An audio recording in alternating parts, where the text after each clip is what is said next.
Il est 13h.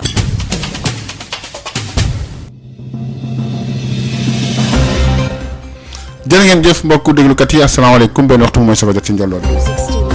li gën a fës ci xibaar fas ko faram fàcce bokk na nag li nga xam ne rek moom mooy ci Guinée tamit amagut nag ak dal goo xam ne am na ko nañ foofu ci Guinée armée bi nag ma nga ca mbedd yi taxaw fa tem ñu ngi xaar résultat yi nag démb ñett ñoo ñàkk seen bakkan ci xibaar lay doon nañu fas yéene faram fàcce ci wàllu xibaar bokk na ci nag ñi ànd sil daanay jàll moom ca Ziguinchor nag nee nañ dañu amal doxum ñaxt fan yi dégmal si amal na mobilisation bu bëgg nag ñaaw li nga xam ne kat moom lañ def bëgg a sàcc élection yi fukkati ko seen loxo société civile bu Sénégal nag moom di ñaawlu bu baax a baax li nga xam ne rek la Alpha Condé def waaye tamit ñaawlu tamit li nga xam ne télé gi CEDEAO télé la ko bëgg nañu amal nag doxum ñaxt fan yi dégmal si nañ ci déglu sax kenn ci ñoom di Ibrahima Sadikh bokk ca rajo Maître El Hadji Diouf mi lay sil Sénégal dina amal tey tamit ab conférence de presse lay doon bu ñeenti waxtu jotee lay doon ci ab dalub noppalukaay li nga xam ne fas yéene ko faram fàccee bokk na ci tamit ñu jëm nag ci ay immigration clandestine ak tamit ay nit ñu jàppoon tey fële nga xam ne mu nekk ca diwaanu Ndar nañ ci ànd ak kii di Yves Tendeng duñu fàtte xibaaru tàggat yaram revue de presse beeg xam sa ilimaan woon journal de la culture Amadou Moustapha Dieng suñu ganu kër gi Fadel Baro lay doon bu yàlla maar Alassane Wade moo nekk ci wàllu xarala Sud FM. El Hadj Malick Ndiaye. ñu wax ci présidentielle bi atum 2020 ca Guinée climat bi léegi nag dafa tendu foofu nag ñuy xaar résultat yi armée bi nag la ñu ak gendarmerie ñu wàcc ci mbedd mi ngir rek aar nit ñi ñu jàpp ne nag démb ñett nit ñoo ñàkk ko seen bakkan foofu ca Conakry ñi ànd ak si daanay jàll nag ca Ziguinchor bëgg amal ab doxum ñaxtu fan yi ñu dëgmal si am mobilisation bu tal nag bu taratar boo xam am nañ ko bëgg nañ tamit maanaam demal ay rédaction ci gox boobu noonu ñi nga xam ne mooy fédération bu UFDG bu Ziguinchor nag ñoom ne nañ élection leer na ñoom ñoo ko gagné dañ ci ànd kii di Ignace Ndeye ñii fare candidat Cellou Dalein Diallo nekk fii ci diwaanu Ziguinchor jamono yi mer nañu ba fóot ba tax ni amal nañu mobilisation ànd ceeg fédération UFDG bu nekk ci Casamance moom mi nga xamante ni mu ngi bàyyi xel ci situation bi am ci Guinée Conakry ñu jàpp ni élection yi ni mel hold-up électoral la te ñoom ñu ngi menacé amal ay action wàcc ci mbedd bi fii ci diwaanu Ziguinchor pour revendiquer li nga xamante ni moom la ñu jàpp ni mooy seen victoire Mamadou Chérif Diallo kenn la ki yore seen kaddu. lancé nañu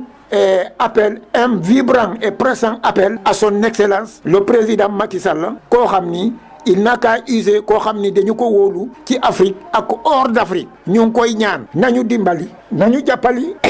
Guinéen yi ñu ngi dee Alpha Condé mu ngi rey Guinéen yi dañuy ubbi kay yi fekk xale yi foofu ñu di leen di fetal yoo xam ni mënuñu sax génne ci tali bi waxatuma laa ñu dem ay affaire u marche président Macky Sall la CEDEAO l'Union africaine ñu ngi leen di ñaan nañu dimbali même les Nations Unies ñu dimbali ñu dem Guinée on va ñu delloo ñu suñu résultat yi ñu ngi koy ñaan Macky Sall ngir yàlla. ginnaaw bi ñu leen xaymee lu toll ci ay téeméeri junni fii ci diwaanu Casamance yëpp communauté guinéenne bi nga xamante ni jamono yi jàpp nañu ni ñu ngi bàyyi xel bu baax ci lépp lu xew fële ca Guinée Conakry ñu ngi lancé un cri de cœur naka noonu soxna si mel ni kuy saqu wàllu. ñun nag ñu ngi fii Sénégal waa suñu famille bi yëpp tam ñu ngi Guinée fu mu ne nii suñu xol yi neexuñu dara lekkuñu ba suur tëdduñu nelawuñu presque ñu ngi fii fu mu ne nii presque ñun yëpp feebar nañu ndax lan naqari xol nañu jàppale te yàlla tax rey na suñu xale yi yëpp nañu jàppale te yàlla tax rey nañu xale yi yëpp képp ko ñu mën a jàppale tam ñu ngi ñaan dimbal ngir yàlla. fas yéene nañoo amal doxu ñaxtu fii ci diwaanu Ziguinchor ci waxtu yi ñuy dëgmal ñoom ñi fare candidat Cellou Dalein Diallo ñoom ñi nga xamante ni jàpp nañu naam sori nañu seen réew waaye duñu bàyyi mu sedd dinañu continuer xeex bi fii ci diwaan bi. marche aussi de protestation ñu def ko après ñu dem au niveau de la CEDEAO seen bureau bi nekk fii Tilène ñu déposer foofu aussi benn mémorandum loolu la ñu fas yéene du ñu toog bàyyi nii mu sedd kooku mënul nekk. Ziguinchor Ignace Ndeye Sud FM. Ignace Ndeye société civile nag ñoom di ñaawal bu baax a baax li nga xam ne kat moom moo am foofu ci Guinée waaye tamit joxoñ baaraamu tuum kii di Alpha Condé bëgg nañu amal marché pacifique àllarba ñaar fukki fan ak juróom-ñett ci weer yu nekk bu 16h jotee la doon ci place de la nation jëm nag ci rond point RTS ngir rek jàppale waa Guinée yi nga xam ne nekk ci fët ak jafe-jafe mu toll nii def nañ nag ay recommandation yu bëri bokk na ci nag ki jiite CEDEAO ak tamit sommet boo xam war nañu ko defal su ko defee rek ak dal di soit fële ca Guinée Ibrahima Sadikh bu rajo kenn la ci ñoom ñu déglu ko ci micro Aïssata Gueye Ba. sénégalaise ñun sénégalais yi yëpp ñi ngi taxaw tey di bàyyi sunu xel ci li nga xam ne moo xew ci ay fitna ci Guinée nga xam ne gis nañu ne ay bakkan yu bëri rot nañ si yu bëri ñàkk nañ seen bakkan am na ay perte matérielle yoo xam ne kenn mënu ko xayma fu mu ne nii ñun organisation société civile yii dajaloo tey ci Sénégal ñi ngi naqarlu li nga xam ne moo xew foofu ci Guinée te lii dafay firndeel rek li nga xam ne ay une semaine boobaak léegi defe naa génne woon nañu benn bataaxal wax ko ci sunu jaaxle bu ñu amoon ci affaire élection yi nga xam ne ak li nga xam ne li moo doon xew ci Guinée muy situation bi nga xam ne tey gis nañu ko mu métti lool ci Guinée ñun ñu ngi koy naqarlu bakkan yi ñu fa faat ak dégâts yi nga xam ne def nañ ko ci ay dégâts matériels tey ñi ngi jaale ñi nga xam ne ñàkk nañ ci seen ñooñ ñi si ñàkk seen bakkan di ko naqarlu di leen jaale. Alpha Condé nag moom la ñu mun a jàpp comme ki nga xam ne mooy responsable bi mag bi ëpp responsabilité ci mbir yi nga xam ne moo xew tey ci Guinée moom ak gouvernement am ñoom ñi nga xam ne dañ leen a santoon ñu aar ak yelleefu doomu aadama doomu guinéen yi tey ñoom ñoo nekk ci bopp mbir yi di rey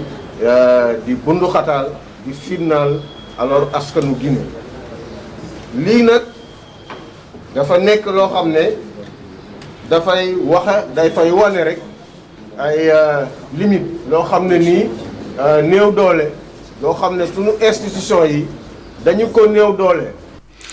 di ba tey ci wàllu la ñuy des tamit Me El Hadji Diouf mi avocat si dana jaral war reflété yi nag ab conférence de presse def bu 16h jotee la doon ci ab dalub noppalukaay ca Burkina Faso la ñuy wax foofu tamit élection ñu ngi koy waajal ñaar fan ak ñaar ci weeru novembre bi fukki candidat ak ñett nag ñoom ñooy xëccoo ki ñu war a fal réew foofu ca Burkina Faso ñu desuwaat ci ñun wax tamit ci mbirum liggéeykat nekk ci CGO te ñu dàq leen toll ci rek 55 ñoom ñu ngi ñaaw nag li nga xam ne ñoom dàqee leen tegul ci yoon amaloon nañu tey ji nag ab conférence de presse ci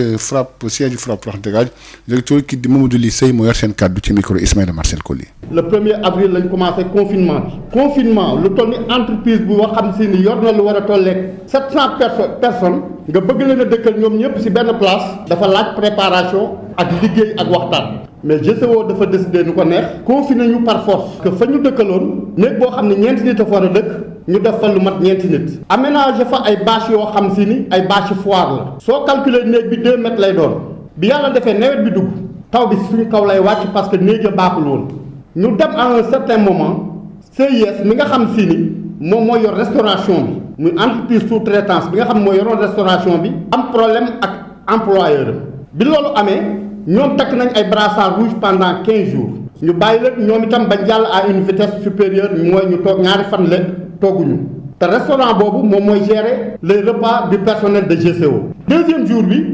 ñoom ñu obligé génn dem ci biti ci ay restaurant dem wuti fa ay sandwich indi ko laata muy ñëw sandwich yi dem na nit ñi mënuñu koo lekk. c'est à ce moment nag la nit ñi xalaat ni nañ leen daje xalaat nag naka la ñuy def ba ñu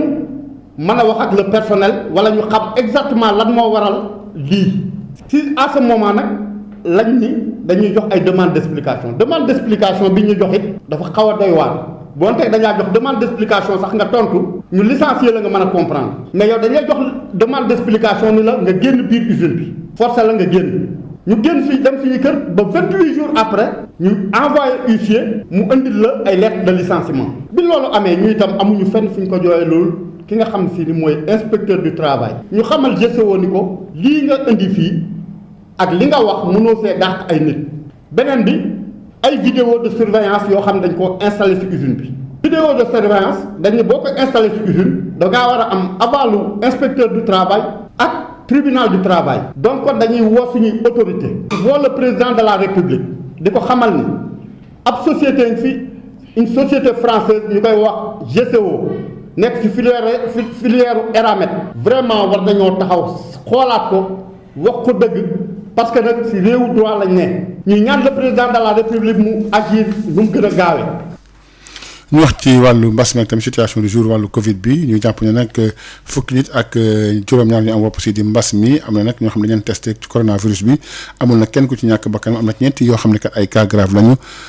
juróom fukki nit ak juróom-benn war nañu ba ñibbi seen kër leeral yi ak docteur El Hadji Mamadou Ndiaye moo nekk directeur de la prévention. jot na résultat examen virologique yi may waaj a lim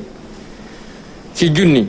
ak ñetti téeméer ak juróom-ñaar fukk ak juróom-ñeenti test yi ñu def fukk ak juróom-ñaar ñoo ci positif ci positif yooyu am nañ ci juróom-ñaari cas contact mooy ñi jot ci mbas mi fekk dañoo jaxasoo woon ak ñu yore doomu jàngoro am nañ ci 4 malade yu jóge bitim réew te ñu ngi duggee ci aéroport international Blaise Diagne bu Diass. am nañ ci juróom-benn cas communautaire mooy ñi jot ci doomu jàngoro ji waaye xamuñu fi ñu ko jëlee walla ki leen ko wàll ñooñu nag seen lim nii la tëddee Dakar Plateau am ci 2 Liberté 6 am benn Parcelles Assainies benn Thiès benn ak Yëmbal am ci benn juróom fukk ak juróom benn si malade yu ñu entré woon hôpital wér nañu bés ni ki tey dinañu génn bu ci yàlla àndee 4 malade ñoo nekk réanimation benn malade ñàkkul bakkanam bu su démb alxames 2 fukki fan ak 2 ci weeru octobre bi ñu nekk ñeneen ñi des hôpital ñu ngi am tan ci bésu tey dalee ko ci kaa bu njëkk ba Sénégal wàññi na fukki junni ak juróom yu teg juróomi téeméer ak 2 fukk ak juróom si malade ñi nga xam ne jot nañ ci doomu jàngoro ji ci ñooñu fukki junni ak ñeent ak juróom-ñett fukk ak 2 wér nañ si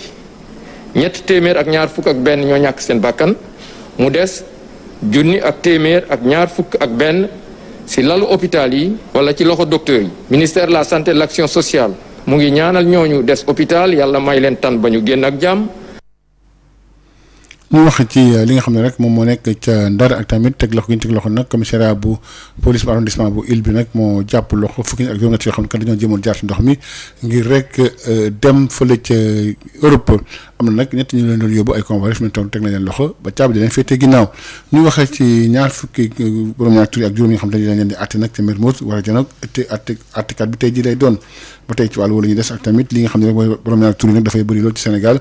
loo xam ne nag xel mën na koo nangu Sénégal nag am nañ ci xalaat ñu dëgg ci kii di Khady Sène mbirum góor jigéen muy phénomène boo xamante ne xelam mënu ko nangu. ça me fait mal bilaay walaay ma je peux comprendre xale jigéen ñi nekk fi baax Sénégal. loolu war nañ ko jëlee fii ci Sénégal bu ñu sukkandikoo ci ndaw ñi gis ne situation bi mu ngi commencé jéggi dayoo. métti na trop parce que bokk suñu diine bokk suñu aada bokkul dara lu Sénégalais en fait bon loolu ñu xamuñu ko toi peut-être bon tubaab bi ñoom seen affaire la ñoom lañ def la neex quoi mais ñun Sénégal ñun bokkuñu suñu diine bëgguñu ko. c'est une situation bi nga xamante ne c'est dégradant suñu pays parce que bu ñu toll bi nga xamante ne que jigéen moo fi dominer la majeure partie des parce que y a des lobbies yi nga xamante ne yu fi nekk. bu fekkee ni ñenn ñi waajur yi la ñuy joxoñ baaraamu tuuma ñeneen ñi ne nguur gi la waaye tamit réseaux sociaux yi ak lobby yi bokk nañu ci. yar la parents ñoo yor seen doom rek mën na laa wax parents la ñoo yor seen doom lu ñu xool seen doom di wax lu ñu xool seen doom di def ñoom seen yoon ne aussi quoi. vraiment réseaux sociaux yi man laa incriminé parce que parents yi moom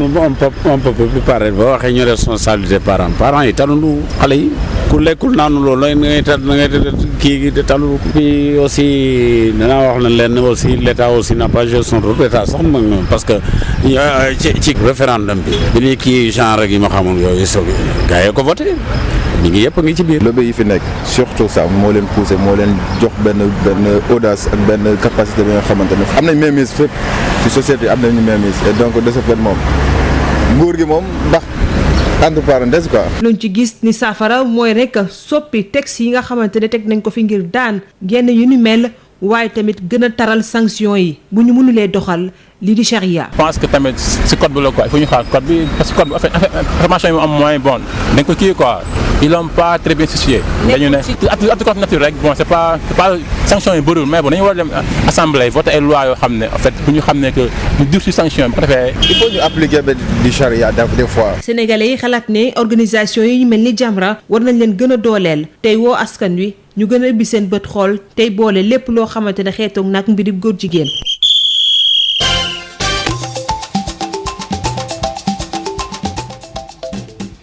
dañ koy door wàllu football ak tamit li nga xam ne moo jëm nag ci wàllu Ligue africaine des champions yi lañu amal nag lu jëm ci wàllu demi-finale bi retour bi diggante Al Ahly doon ak Wydad Athletic Club bu Casablanca xaaj bu njëkk bi nag Al Ahly moo gañ woon 2 bal ci dara beneen demi-finale ba diggante Zamalek ak Raja dañ ko dàq ba benn fan ci weeru novembre ndaxte kat dafa am jour Raja yoo xam ne am wopp si di coronavirus coupe CAF bi nag moom dinañ ko amal finale bi le 25 la doon diggante Pyramids ak tamit Renaissance sportive bu Barkam ñu wax ci Ligue Pro bi 1 bi nga xam ne nag Ndiambour mu ngi waajal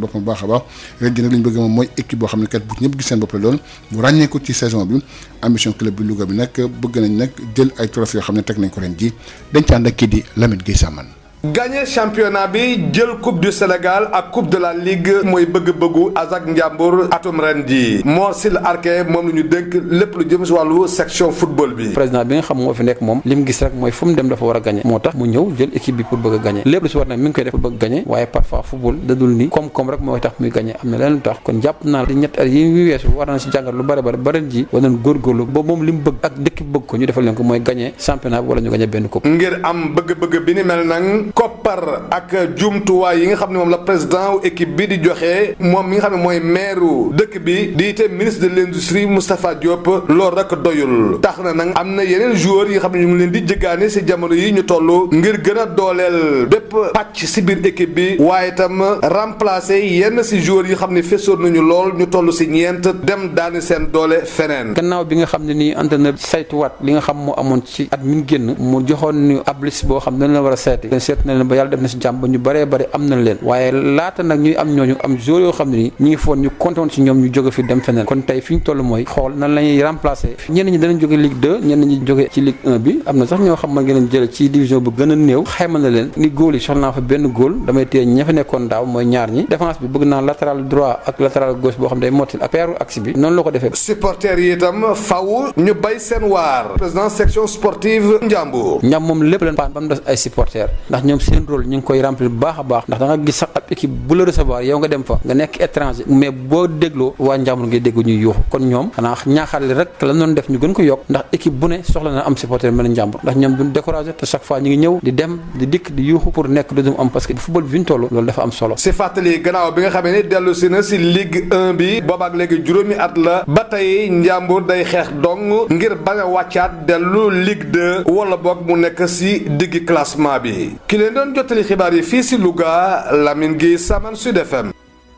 mu nekkoon kii di xam moo nekk Lamine Gueye Saman ci tënk rek ci brève ak tamit Ligue 1 française tey jii am 8e journée bi nag diggante Rennes les zones bu Mbaye Niang ak tamit kii di Angers fukki simili ak juróom-ñeent moom moo toftalu ci benn waxtu suñu ganu kër gi di Fadel Baro bu Y'en a marre dellu si waat ak Aïssa Degay Ba ci li nga xam moo xew foofu ci Guinée ñu déglu seen waxtaan ñoom ñaar. Sud FM ganu bés bi. waaw gis nga jamono ji lu xew Guinée buñ la waxee lu xew Guinée lan moo ci sa xalaat tey ji. xam nga tey jii li xew Guinée dafa neexul ci xol ndaxte peuple guinéen wañe nañ seen matadi wañe nañu seen njàmbaar wañe nañu seen yéene am dem élection yu jaar yoon te du am fitna ndax jug nañu voté ji CEDEAO constaté na ko Union africaine constaté na ko ñun askan bi ak journalistes yëpp gis nañ ne guinéens yi jug nañ woote ci jàmm ndax dañu bëggoon jàmm donte sax Alpha Condé mi nga xam ne nit ñëpp amoon ci moom yaakaar ba muy ñëw ci nguur gi 2010 ndax jaar-jaaram ndax jàngalekat bu mu nekk ndax aussi lu mu yàgg a wax di wax waxu démocratie di wax sauver Guinée ndax yàgg na ci opposition ñu yaakaaroon na Alpha Condé boobu kat du walangaanal deretu africain ngir des ci nguur waaye tey ji mu ngi topp bakkanam mu ngi topp ñi nga xam ne dañ nekk ci wër ko nekk ay jagañaaleem di fexe ba susu yu xeex ak pël yi ñu fexe ba jaxase susu yi ak pël yi ci loo xam ne yëfu nguur la bëgg nguuram mu jël ko odd ko sëru susu ne gi ne pël yi dañ ko bëgg a xaw yi bu ko defee ñoom ñuy reyante seen biir loolu dafa nekk lu ñaaw loo xam buñ ci jugut taxaw ci mun na jur ay fitna yoo xam ne du yem kese pexe bi bëri na mais pexe bi Guinéens yi ñoo ko yore ñun mënuñ dul accompagner leen gunge leen mais pexe yi ki gën a yore mooy CEDEAO mooy Union africaine mooy aussi UEMOA wala francophonie ñi nga xam ne ñoom ñëpp dañ ca nekkoon di wax ak a reeteet ndax élection yi jaar yoon ñoom nag bu ñu ñëwee ba gis ne élection yi bu jaaree yoon it bu ñu ñëwee ba ci cappaandaw ga Alpha da ko nar a roganti def ci ginnaawam bu ko defee nag ñoom ñoo war a taxaw téye ko ndax am nañ ay moyens yu ñu ko téye mun nañu def ay sanctions yu ciblées. mais tey jii ñooñu kenn wóolooti leen parce que dégg Guinéens yi ñi ngi naan ay ñoom dafa mel ni ci Alpha Condé la ñu far. ku boot bukki xaj baw la dëgg la yoon la ñoom ñu critiquer leen ñun ñëpp lañ leen critiquer nañ leen ŋàññi waaye ŋàññi gi ñu leen di ŋàññi ak critique yi daf di rek dañ am yaakaar ci ñoom te bëgguñu matal yaakaar boobu donc ŋàññiwuñ leen pour ñu toog di xoole ŋàññiwuñ leen pour ñu jël seen wax da ko seen poste ne wëluwu leen ñu déedéet dañ leen di ŋàññi ngir reeteet leen ngir sonj leen ngir pousse leen ñu jouer seen rôle ak seen responsabilité quand les Guinéens les interpellent Guinéens yi bu ñu leen di woo bu ñu leen di ŋàññiwuñ leen pour que rek dañu bëgg ñu génn ci déedéet mais dañu bëgg ñu matee seen taxawaay mbaxana bi ñu sol mu nekk mbaxana teewal askanu Afrique yëpp mbaxana moom dafa war a mat ñu toog ci fauteuil bi wax ak Alpha Condé am nañ moyen ñu defee pression ci moom ñu def ko ci moom ba Alpha delloo jàmm ci biir Guinée ndax problème mu Guinée jafe-jafe Guinée yëpp tey Alpha Condé ci la dajaloo. kon ngeen yaakaar ne premier résultat partiel yu ñu génnee nii CEDEAO ak Union africaine am nañ ci kaddu te war nañ ko saytu. non seulement am nañ ci kaddu mais ñoom seen bopp buñ ko deful def nañ erreur bu rëy dañu waroon am seen propre moyen de compilation des résultats parce que foofu la ñu toll boo duggee ci dëkk ñu mu clivage maanaam ñu xaajoo ni ñu xaajee ni gën a xaajoo ñu ñàkk déggoo ni mu Guinéen yi ñàkkee déggoo ci élection yi yow da ngay fexe ba nga am say résultats yow bokk nga xam ne ñoom bu ñu publier nga publier pour que nga mën a jël sa décision te loolu UEMOA ak Union ak CEDEAO foofu lañ leen di xaar ndax am nañu moyens yi def ko te ce n'est pas encore trop tard mën nañu mën a enquête pour xam ku dëgg-dëgg kan moo gagné bu ko defee ñu wéyal jàmm ji ci Guinée waaye li ñuy doxalee nii boo xoolee ba ci biir ndax bu dee seen njiitu réew ya ko ŋànk kenn ka ca nekk yaa ngi xalaat sa réew ndax mun naa def ni ni mel woote fa dëgg du yomb moo tax ñun askan wi ñoo war a continuer di leen reeteet ak a puus ak xiir ndax ñu xër def lu baax waaye ñu bañ a xër ci def lu bon. ndax mën nga dellu si waat tuuti ci rôle CENI commission électorale indépendante nationale indépendante. loolu xam nga ñooñu Alpha leen fa teg te tey jii boo demee ci Guinée da nga gis ne démb ci guddi am na ñaar xam ne dañ bokkoon ci CENI boobu nga xam ne ñoom seen rôle li leen war mooy ñu dajale résultats yi waaye résultats yi dañ koy publier ba pare ci bureau de vote yi comme Sénégal la bu ñu ko publier ba pare ci bureau de vote yi ñoom dañ koy dajale rek ñu lii am mais bu fekkee bureau de vote yi ña fa nekkoon dañ ne résultats yi kat juróom a woote juróom benn yi Sello moom ñeent yi Alpha moom yow nga génn waa CENI bi bu fa résultat yeggee ñu ne résultat yooyu kat ñu jot ñun Sello Alpha moom juróom-ñett yi Sello moom ñaari loolu dafay niru tooñ moo tax CENI boobu ci boppam tey ji li ci nit ñi doon ragal ne Alpha leen fa teg ñu ngi koy gis moo tax ñaar ci membre CENI boobu mu nekkoon ci ay ñu am mbaxana yu am solo ñoom dañu simmi seen mbaxana ne gis nañ ne lii xew ci biir CENI bi baaxul ci réew mi te dafay yeefinde ci réew mi ndax dañu bëgg a foqati résultat jàmbur ñoom ñu démissionné loolu rek nekk na ponk bu CEDEAO war a taxaw pour xool nu muy annuler résultat yi parce que élection yi boo demee ba ci biir musul jaar yoon ndax Guinéen yi nekk ci biti sax dañ leen a xañ ñu wote loolu yëpp gis nañ ko fi aussi mu nekkoon Fadel Barro jiitu mooy yaramar doon lisiwaat rek ci liggéey ba ci mbirum muy xew fële ca Guinée ñu ànd ak Amadou Moustapha Dieng ci journal de la culture bi mu taftal ci de presse bi Habsa Elimane Wane. dal leen ak jàmm ki seen xibaaru mbatit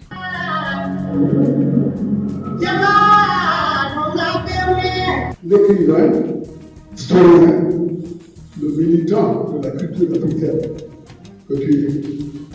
C'est pour ça que... Kaw Cheikh mooy turu film documentaire bi nga xam ne kii di Mo Kane def na ko ci dundu jaar-jaar ak liggéeyu ki nga xam ne moo di Cheikh Hamidou Kane loolu la nag mu jaarale ko ci jàngat méngale ko ak livre bi nga xam ne bind na ko te bu am solo loolu mu di l'aventure ambiguë bi nga xam ne kin si nettali taarixam jaar-jaaram ak dundam moo di Samba Diallo ci noonu Mo Kane ci documentaire bi di dellu si it ci jaar-jaaru ki nga xam ne moo di Cheikh Hamidou Kane nit dundam méngoo ak li nga xam ne mooy taarix ak mbooru réewu Sénégal ni mu doxalee àddunaam ci biir taarix ak mbooru Sénégal dem ci wàllu politique ba ki sax xalaat ak taxawaay bu mu amoon ci xeltukat la la mën a jëral ëllëgu dendu Afrique bi lee loolu lépp ñu ngi koy waxtaanee ci film bi. Depuis que nous sommes connus, veiller ton révolution et j'ai fait en sorte de continuer de m'appuyer sur toi pour faire avancer cette cause de la connaissance de l'Afrique. film bi lee di nataal li nga xam ne moo jaar-jaaru Cheikh Hamidou Kane ñi ciy gis ci suuf bi nga xam ne mooy bopp Samba Diallo doon ndaw boo xam ne dafa doon seet boppam di laaj mooy kan jaar-jaaram réeram gindeekoom ba ki sax li nga xam ne mën nañ ko màndaxee jaxasoom ak yeneen xeetu mbatit ak aada ak cosaan li nga xam ne fu mu nekk nii moo gën a fës ci àdduna warngal kapp di jaar-jaaru Samba Diallo bàyyiwul benn yoon nit ñi nga xam ne ñoom it ñi ngi dund ci biir àdduna bi mu mel nii képp koo ki jël rek day gis ne moom it ab Samba Diallo la lu ni mel la ay borom xam-xam yu nekk biir Afrique bitim réew ba ci Amérique sax di seede ci biir film documentaire bi le. La première lecture, je dois dire que je n'ai pas compris grand-chose, mais je l'ai vu plus de 100 fois depuis. Et je l'enseigne à mes étudiants et mes étudiants tombent amoureux de ce livre. D'ailleurs, ils nous ont envoyé des cartes et des lettres, n'est-ce pas, sur l'influence que ce livre a eue sur eux. Et moi, en plus de l'influence du livre, c'est mon amitié avec vous qui m'est très, très chère. Et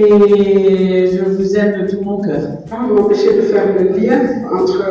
l'affection et l'admiration qu'il suscite à notre sein, à nous, et puis celle qu'il suscite aussi au niveau mondial. Et aujourd'hui encore, quand je relis l'aventure ambiguë, j'ai grandi et vieilli depuis, je continue à me dire à chaque fois, Samba Diallo, c'est moi. C'est qu'on voit des jeunes qui lisent l'aventure ambiguë en anglais et qui viennent nous dire, Samba Diallo, c'est moi. Kaw Cheikh it di film boo xam ne lu jël taarix bi dafay it amal doxalinu jàngal xale yi li nga xam ne moo jëm ci wàllu xalaat ak gis-gis ak dundu Cheikh Hamidou Kane ginnaaw bi nga xamee ne jot ci téere yi wala mun koo jàng mun a xam lu ci nekk léegi dafay jafe ci xale yi lu ni mel la ki nga xam ne moo di Mo Kane di réalisateur film bi di ñu leeral. dama ko tànn parce que kenn la si suñu héros yi mooy ki nga xam ne tey def na benn livre boo xam ne que xale yëpp ko war a xam xale yëpp ko war a jàng ñu ngi koy jàng déjà ci école bi. mais xam nañu ko xale yi tey fooruñu ci lecture bi donc pour ñu yombalal leen ko ñu defal leen ko en image loolu moo tax def bi comme ça ñu xale yi mën a am accès ci loo xam ne moo gën a yomb si ñoom mooy seetaan tey mën nañ ko seetaan seen téléphone mën nañ ko seetaan seen tablette mën nañ ko seetaan seen kii yëpp ci suuf si. lan nga gën a wane ci nga xamante ni moo di personnage Cheikh Hamidou. parcours am mooy que tey lu mu def ci àddinaam. Quelqu'un qui nga xam ne quand même nekk na fi ministre, quelqu'un qui est un écrivain, qui a servi sous Senghor pendant très longtemps, quelqu'un qui a été un partenaire de Mamadou Dia, quelqu'un qui s'est battu pour les indépendances, qui s'est battu aussi, waaw, pour xam ne nit ki nga xam ne aussi xeex na ci mouvement indépendantiste yi. En France la commencé di xeex ñëw ba fii xeex entre Senghor ak Mamadou Dia mu nekk seen digg. te farlu ci kenn nekk si diggante bi nekk bi ci dëgg parce que ñoom ñaar ñëpp moom dafa jàppoon ne lu baax si dëkk bi la ñu bëgg donc ci loolu la leen jàppale donc loolu mooy vraiment sama attraction ci personnage ci Cheikh Hamidou Kane. mu mel ni film bi bëgg ngeen ko wan gone yi nga xamante ni ay tuutàkk la pour ñu inspiré wu Cheikh Hamidou Kane est-ce que mën na xam nan ngeen koy defee ak kañ ngeen ko. waaw non dañ koy commencé normalement mois de décembre mooy que dañ ko bëgg wane ci école yëpp comme ça xale yi jot ci il faut que xale yi jot lii dafa deful ko pour ñun parce que lii lañ lii mais xale yi xam nañ ne que tey du ñu leen lu bëgg seen tablette yi ñoo leen gënal seen téléphone yi ñoo leen gënal donc ñu dem rejoindre leen ñoom ci li ñu bëgg ñu defal leen si seen tablette yi seen téléphone yi comme ça ñu am ci accès important mooy que ñu am message mooy que lii mooy suñu base nañ ci jàppandoo pour jëm kaw. kon ngeen am ay partenaires pour loolu mën a am. waaw partenaires yi Mobiciné moo koy toppatoo donc ñu ngi ci wut ay partenaires yi mooy ñi nga xam ne que tey ay bonne volonté lañu ñu mën a sponsoriser par exemple ay pâtes pour ay xale yu nekk Fouta wala xale yu nekk Kédougou wala ay xale yu nekk Tamba pour ñu jot ci tey boo jëndee benn pack bu 10 mën nga ko wane ci 10 différentes écoles nga xam ne xale yi dañ ko seetaan gratuitement. fàttali ne moom Mo Kane sax mi ngi fu mu nekk nii waajal beneen film boo xam ne long métrage la. bi la yoon nag ci la Grande Royale bi nekk ci l'aventure ambiguë la ko bëgg def. Merci d'avoir changé le monde de nous avoir surpris.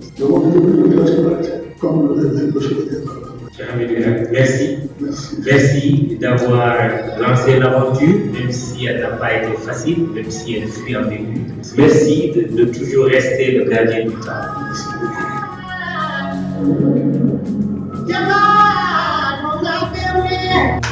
ba léegi jëm ci wàllum téere direction du livre et de la lecture jot na jébbal bibliothèque centre culturel régional bu Dakar di Blaise Senghor talaata ji weesu benn lot matériel boo xam ne bokk na ci ay livre lu ëpp ay junni livre niki noonu ñaari terme flash benn télévision ak it benn vidéo projecteur ak it ay gel antiseptique lu ni mel ngi daal may bibliothèque bi mu daal dooraat liggéeyam daal di méngoo ak li nga xam ne moo di respecter mesures barrières yi matériel boobule kii di Ibrahima Lo directeur du livre jébbal na ko Alioune Keba Badiane directeur bu bees bi jeexale ko ak mbirum SODAV ginnaaw bi nga xamee ne président Macky Sall jot na waxtaanee ci mbirum conseil des ministres lépp jëm ci wàllu càmbar kër yu mel ni SODAV boobule ak coow li ko mujj juddu waa SODAV seen bopp ñi nga xam ne dañu amal benn conférence de presse ajuma jile ci suba ki cité kër góor gi dañ ko dellu siwaat fi la ñu ndar keppee seen xibaaru mbatit jërë ngeen jëf ci déglu bi.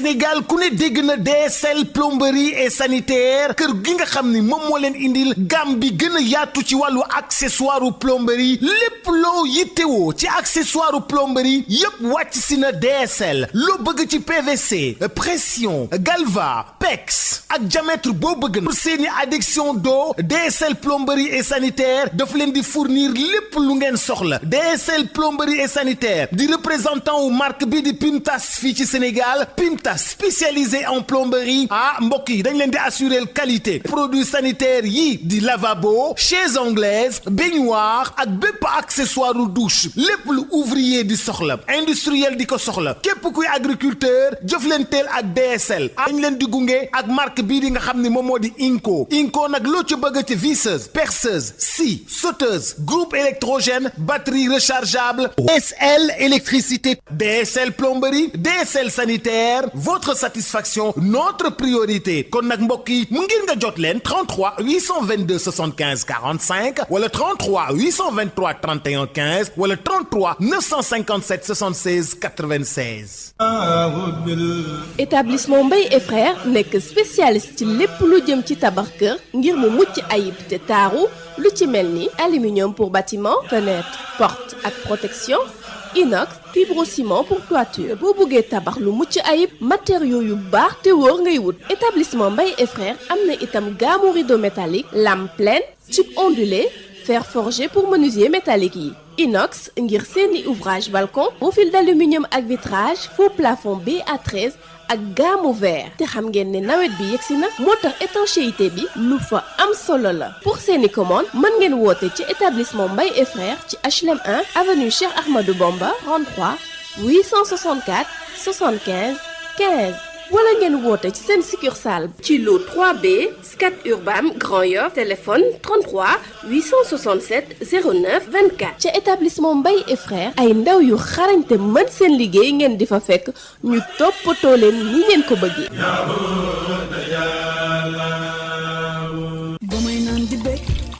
dara gënul neex saa bu may naan sama boisson punch ay goût yu bees neex lool ak parfum yu bari yi orange ananas pomme mangue coco limonade ak cola punch cafka bii fi ci sànno moo mën ci xew seen boisson punch moo leen di may li ci yéenekaay ndoxu waalo ndox mu neex saa yu ñu mare naan waalo la ñuy taamu dafa sel woyof te neex a naan ndoxu waalo moo baax si bépp xew fu mbooloo mi dajee waalo mooy teraanga bi ñuy séddoo butel bi neexatee neex a yóbbaale te ñaar fukki dërëm rekk lay jaar seen ndoxu waalo moo leen di may li si yéenekaay yi.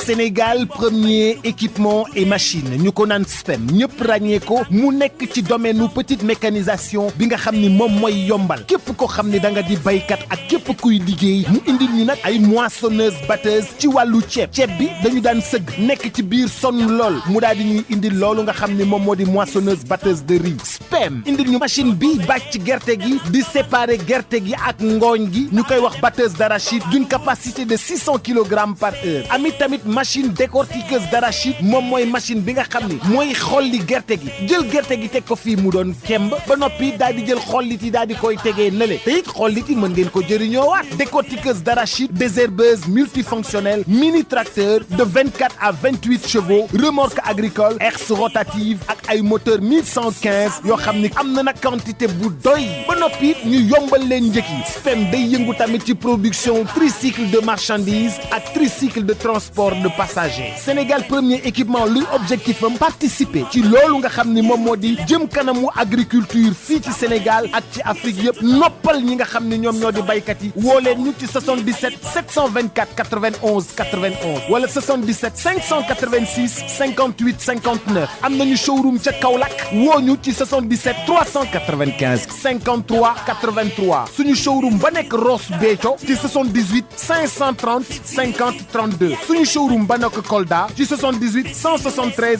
03 84 wala 77 053 65 78 machallah Sénégal premier équipement et machine. DSL plomberie et sanitaire les établissements Mbaye et Frères seen boisson punch ndox mu sell mi di waalo ak SPEM Sénégal premier équipement et machine ñoo leen di may seen revue de presse.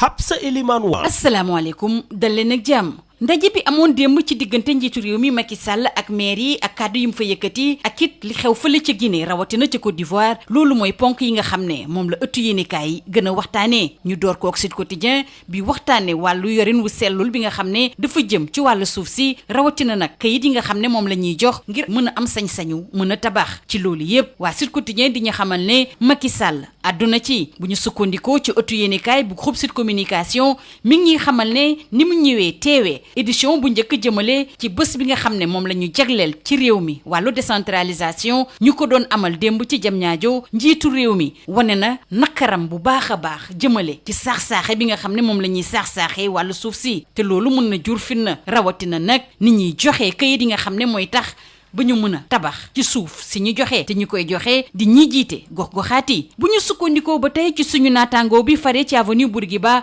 mi ngi ñuy xamal ne njiitu réew mi nee na bés bu ne dina jot ci taabalam luy tolloog juróom fukki dossier jëmale ci wàllu suuf si moo tax it Macky Sall dóor ci taabal bi ne doy na sëkk nag faaw loolu dakk te jot na sax nag ñu jël ci ay mesures yoo xam ne yu dëgër lay doon Macky Sall yëkkati fa yile kàddu ne lépp lu jëm ci wàllu doole nguur gi fexe ba réew mi nekk benn amul lenn loo xam ne daal ab neexal da cay am ginnaaw kàddu Macky Sall yooyu lee Aliou Sall moom it yëkkati yeneen kàddu mel ni ku koy tontu moom président bu AMS di kuréel bi nga xam ne moo ëmb maire yi nekk ci Sénégal di xamle ne ci biir Sud Quotidien ne moom daal dafa jël baaraamu tuuma joxoñ ko service technique yu nguur gi mi ngi it soñu nguur gi ñu fexe daal bu jafe-jafe amee daal bu ñu nangu ci maire bi ay sañ-sañam Aliou Sall àndul benn yoon ak Macky bu ñu sukkandikoo ci Les Échos dal na bu baax a baax ci administration bi nee na daal lenn moom munul ne maire yi munuñ jug di jaay suuf si fekk amuñ ci ndogalu administration bi Macky Sall ci biir Les Échos ak Réew mi Quotidien di xamle ne wàllu suuf si nag mun na jural jafe-jafe réew mi te loolu nag moom bugg ko benn yoon mu koy xamal suñu naataangoo yi faree ci 24 heures ci kanamu maire yeeg président conseil départemental yi Macky dellu si na bu baax a baax ci Le Témoin Quotidien ci doole ak sañ-sañu nguur gi ci sañ-sañu nguur gi ginnaaw gi nga xam ne nag dafa nemmeeku saax-saaxe bi nga xam ne moom la ñuy saax-saaxe suuf si Macky Sall dal na bu baax a baax ci maire yi ci biir critique suñu naataangoo yi di ñu xamal ne lépp lu jëm ci wàllu délibération ak joxe suuf si moom bu yeboo ñu xam ne seppi nañ ci seen loxo ba mu set wecc saax-saaxe bi ñuy saax-saaxe suuf si rawatina ci gox-goxaati nag soxal na loolu waa Laas ñoom it ñu bind si seen xët bu njëkk ni Macky Sall da doon xutba maire yi ci beneen wàllu wa Aliou Sall moom dal bu baax a baax ci agent wu état bi njiitu réew mi dal ci maire yi teg ci it di araftu ñi nga xam ne ñoo yore usines yu mag yi di ay agro industriel te bawoo biti réew ci wàllu suuf si ba tey waa Soleil di ñu xamal ne njiitu réew mi daal lenn la def dafa ne daal maire yi fexe leen ba matal seeni responsabilité ci mbir mi Soleil jox kàddu Aliou Sall bi jiite association bi ëmb maire yi ne ci Sénégal nee na lenn moom wóor na kuréelam bi moom du ànd ak benn yoon wala di dooleel bépp maire boo xam ne daal da nga dugg ci yoo xam ne naka su du noonu la ba tey ci biir Soleil président Macky Sall di firndeel ni nguur gi dana jàppale wàllu acte 3 de la décentralisation ci ñaareelu pàcc bi xam le ne it luy tolloog téeméeri junni yu yees ci ay lamp mbedd danañu ko yóbbu ci gox-goxaat yi ñu des ak président Macky Sall bi nga xam ne day tagg boppam ci biir Vox Populi donte sax tuddul turu Diouf ak Wade wante ñëpp xam nañ ne Diouf ak Wade lay waxal Macky Sall ne di fàttali ni saa yu ñu ne Macky Sall dana def lii daal bu kenn ne mënul antu Sénégal bi ñu nekk tey ji nag ute naag bi nga xam ne moo fi amoon fukki at jàpp fukki at ak juróom ci gannaaw suñu naataangoo yi fësal yooyu lay kàddu bu président Macky Sall président Alpha Condé moom fële ca Guinée am na ñetteelu mandat am Cellou Dalein Diallo di kaas ci wàll wi gouvernement ba génne armée bi ci mbedd mi bu ñu sukkandikoo ci Vox Populi bi ñuy xamal ne ñaari doomi aadama yoo xam ne fi seeni dañoo tekki seen ndomba tànk ci jamono joojule Cellou Dalein Diallo moom it di xamle ne ci téeméeri doomi aadama boo jël juróom fukk ak ñett yépp moom la ñu woteel ñu wax ba tey ci wàllu coowal élection Guinée yooyu lee rawatina law bi mu law file ci Ndakaaru ak préfet bu Ndakaaru bi nga xam ne mi ngi artu ñëpp ñoo xam ne ñooy amal yooyu le manifester di do ay doomu Guinée ci ab communiqué Alioune Badara Samb di xam le ne fi mu toll nii sax faf dafa tere bépp dajaloo ci mbedd mi bu ñu waxee ci élection falu président ci Guinée ñu jàll fële ca Côte d'Ivoire foofu nag mbir mi doy na waar bay bëgg a jéggi dayoo bu ñu sukkandikoo ci l'enquête fukki doomu aadama ak juróom ñàkk ci seen bakkan ñenn ñi yore ay ngannaay nekk ci mbedd mi ñu indi fa couvre-feu boo xam ne day door ci juróom-ñaari waxtu ci ngoon jàpp fajar ci beneen wàll ba ki di président Alassane Ouattara nag moom mi ngi woote waxtaan wante ku jégi moom fi mu tegoon tànkam bougé wu fa meetar. Guinée Côte d'Ivoire Nigéria Mali dafa mel ne daal CEDEAO fi mu toll ni daal mbir mi ëpp na ko loxo. Libération di ñu waxtaanee wàllu bi le receveur bi nga xam ne daal dafa daw ak luy tolloog téeméeri million ci kopparu CFA. ginnaaw Dakar Étoile am na beneen luubal boo xam ne moo am fële ci Grande Poste receveur boobu nag dafa daw ginnaaw bi benn mission ñëwee foofu ngir saytu mbir yi teg ci nag fi mu toll nii daal du kenn koo xam ne mun na kaa jot wala xam fan la féetee. ñu jeexale koog wàllu tàggat yaram doore koog waa SAD bi ñuy waxtaanee Real bi nga xam ne nag cib jaaxle la nekk balaa muy yegg ci classico bi di jongante ci biir mbokk attaque bi dëgërul te défense bi moom fi mu toll nii xamul sax fan lay teg tànkam waa SAD dellu si mbir moomulee bu baax a baax. ñu jeexale koog waa sunu lom bi dellu si jeexitalu mandat bu CNG ci fanweeri fan ak benn ci weeru octobre bi ñu ne président bu yees bi danañu ko teg ci palaasam ci ñaari fan ci weeru novembre. président bu yees boobule dana nekk ci bopp CNG diirub ñaari at wante nag li ñuy gën a xaar ci moom fi mu toll ni daal mooy mu jëmmal ab fédération jëmale ci wàllu lamb ji. lii moo gënoon a fës ci ëttu yéenekaay yi ñu xëyee ndool ñu yendoog jàmm. Sénégal ku ne dégg na DSL plomberie et sanitaire kër gi nga xam ni moom moo leen indil gamme bi gën a yaatu ci wàllu accessoire plomberie lépp loo yittewoo ci accessoire plomberie yépp wàcc si na DSL loo bëgg ci PVC pression galva pex ak diamètre boo bëgg na pour seeni adduction d'eau DSL plomberie et sanitaire daf leen di fournir lépp lu ngeen soxla. DSL plomberie et sanitaire di représentant wu marque bi di Pimtas fii ci Sénégal Pimtas spécialisé en plomberie mbokk yi dañ leen di assurer qualité produits sanitaires yi di lavabo chaises anglaises baignoire ak bépp accessoire douche lépp lu ouvrier di soxla industriel di ko soxla képp kuy agriculteur jëflanteel ak DSL dañ leen di gunge ak marque bii di nga xam ne moom moo di Inco nag loo ci bëgg ci visseuse perceuse scie sauteuse groupe électrogène batterie rechargeable DSL électricité DSL plomberie DSL sanitaire votre satisfaction notre priorité kon nag mbokk yi mu ngir nga jot leen 33 822 75 45 wala 33 823 31 15 wala 33 957 76 96. établissement Mbaye et frères nekk spécialiste ci lépp lu jëm ci tabax kër ngir mu mucc ayib te taaru lu ci mel ni aluminium pour bâtiment fenêtre porte ak protection inox fibrociment pour toiture boo bëggee tabax lu mucc ayib matériaux yu baax te wóor ngay wut. établissement Mbaye et frères am na itam gamme rideau métallique lame pleine tube ondulé fer forgé pour menuisier métallique yi. inox ngir seeni ouvrage balcon profil d'aluminium ak vitrage faux plafond BA13 ak gamme vert te xam ngeen ne nawet bi yegsi na moo tax étanchéité bi lu fa am solo la. pour seeni commande mën ngeen woote ci établissement Mbaye et frères ci HLM 1 avenue Cheikh Ahmadou Bamba 33 864 75 15 wala ngeen woote ci seen succursale ci lot 3B Scat Urbam Grand Yoff téléphone 33 867 09 24 ca établissement Mbaye et frères ay ndaw yu xarañte mën seen liggéey ngeen di fa fekk ñu toppatoo leen ni ngeen ko bëggee.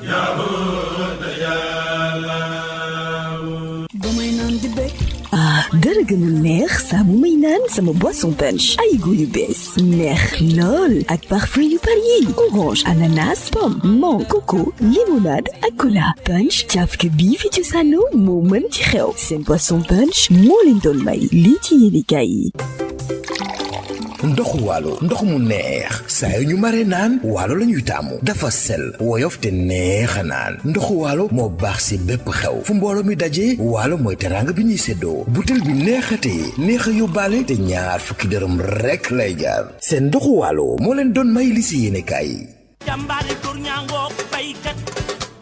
Sénégal premier équipement et machine ñu ko naan SPEM ñëpp ràññee ko mu nekk ci domaine petite mécanisation bi nga xam ni moom mooy yombal képp ko xam ni da nga di baykat ak képp kuy liggéey mu indil ñu nag ay moissonneuse batteuse ci wàllu ceeb bi dañu daan sëgg nekk ci biir sonn lool mu daal di ñuy indil loolu nga xam ni moom moo di moissonneuse batteuse de riz SPEM SPEM indil ñu machine bi bàcc gerte gi di séparer gerte gi ak ngooñ gi ñu koy wax batteuse d'arachide d'une capacité de 600 kilogrammes par heure amit tamit machine décortiqueuse d'arachide moom mooy machine bi nga xam ni mooy xolli gerte gi jël gerte gi teg ko fii mu doon kemb ba noppi daal di jël xollit yi daal di koy tegee nële te it xollit yi mën ngeen ko jëriñoowaat décortiqueuse d'arachide désherbeuse multifonctionnelle mini tracteur de 24 à 28 chevaux remorque agricole herse rotative ak ay moteur 1115 yoo xam ni am na nag quantité bu doy ba noppi ñu yombal leen njëkk yi SPEM day yëngu tamit ci production tricycle de marchandises ak tricycle de transport de passagers Sénégal premier équipement luy objectif am participer ci loolu nga xam ni moom moo di jëm kanamu agriculture fii ci Sénégal ak ci Afrique yëpp noppal ñi nga xam ni ñoom ñoo di baykat yi woo leen ñu ci 77 724 91 91 wala 77 586 58 59 am nañu showroom ca Kaolack woo ñu ci 77 395 53 83 suñu showroom ba nekk Ross Béthio ci 78 530 50 32 suñu showroom ba nekk Kolda ci 78 173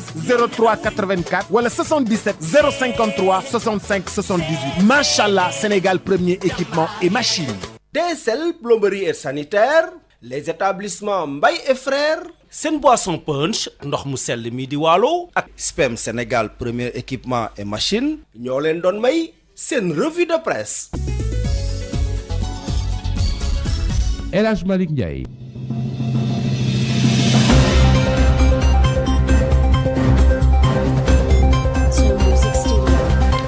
ñeent fukki simili ak juróom-benn waxtu ful ci benn waxtu nañu ci wàllu xibaar dina faram-fàcce bokk nañ nag ci Guinée ñu ngi xaar nag résultat yi foofu nag arbitre ba moo gën ak gendarmerie ngir rek wàllu kaaraange daal di koy dox démb sax am ñeent di ñàkk seen bakkan ci sigi coox tamit ñu ànd ak seen dana jàll tam bëgg nañ amal dox bu ñax daal di yëglu ne kër yi fi ñoom dañ leen ko jël fokkati ko seen wax duñ ko nangu ëllëg société civile bu Sénégal tamit ak yenn mouvement Y'en a marre yenn mouvement citoyen tamit amaloon tey ab conférence de presse doon ñaxtu nag lépp loo xam ne jëm na ci li xew foofu ci gën a joxañ baaraamu tuuma kii di Alpha Condé suñu ganu ko nekkoon Fadel Barabu Y'en a marre di sant di gërëm baax Abdoul Alsan Wade mi nekkoon ci wàllu xarala gi ci kaddu gi El Hadji Malick Ndiaye jàngeen jëf